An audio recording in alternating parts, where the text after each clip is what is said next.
Afghanistan war veteran. He's a member of the Foreign Affairs Committee. Congressman, thank you so much for joining us. Thanks for all your service to our country. We're grateful to you. And I know what happened in Afghanistan today is so personal for you. You served in Afghanistan. You lost both your legs in a blast from an improvised explosive device. What goes through your mind, Congressman, learning that 12 U.S. service members and maybe more were killed, 15 others seriously wounded in these attacks?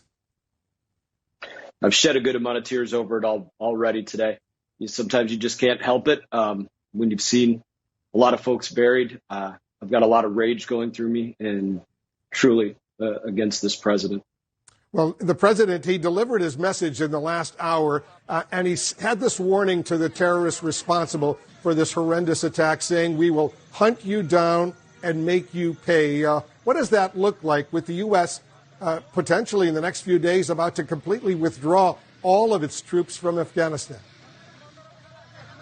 It's hollow. His words are as hollow as his heart and his head. That's the truth of it.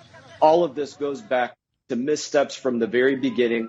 You look at everything that's gone on here. They've been messaging for the last week the exact opposite of what's going on in the world. He said today he wasn't going to be intimidated. This happened precisely because he was intimidated. Every step that he's taken has been because he has been intimidated along the way. He's been worried about optics along the way. He's been worried about not having this appear as a combat mission along the way. He's been worried about getting out by the 9/11 so we can have a celebration for that. He's been worried about getting out the people with the guns before getting out the people without the guns. He's been worried about giving up these strategic places in the middle of the night that gave no backup to the Afghans that we'd served alongside.